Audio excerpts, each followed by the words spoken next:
আল্লাহ রাব্বুল আলামিন বান্দাদেরকে বলেছেন, অন্যান্য যুগে নবীরা উম্মতরা তাদের নবীদেরকে নাম ধরে ডাকাডাকি করত, তোমরা যেন আমার নবীকে নাম ধরে ডেকো না।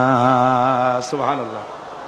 এই কোরআন শরীফের ভিতরে ইয়া আদম, ইয়া জাকারিয়া, ইয়া ইয়াহইয়া, ইয়া মূসা, ইয়া ইব্রাহিম, এভাবে করে নবীদেরকে আল্লাহ রাব্বুল আলামিন নাম ধরে ধরে রেখেছেন। কিন্তু মুহাম্মদ সাল্লাল্লাহু আলাইহি সাল্লামকে ইয়া মুহাম্মদ বলে কোরআন শরীফে কোথাও ডাকেন নাই। সুবহানাল্লাহ, জোরে কোন সুবহানাল্লাহ।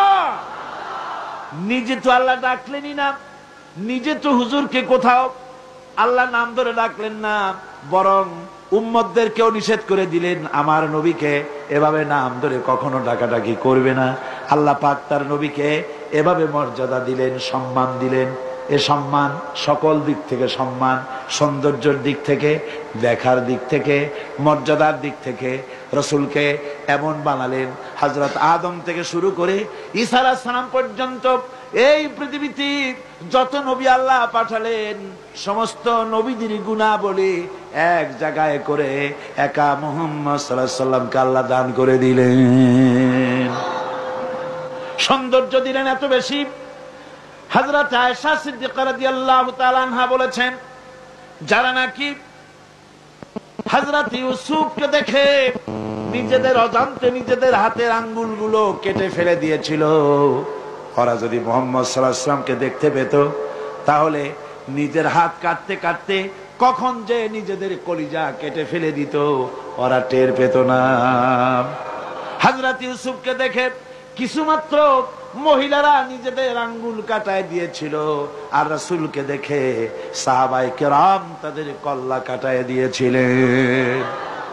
এই সম্মান, এই মর্যাদা দিয়ে আল্লাহ রাব্বুল আলামিন তাকে দুনিয়ায় পাঠাই দিলেন, দায়িত্ব দিয়ে দিলেন, জমিন হলো আমার।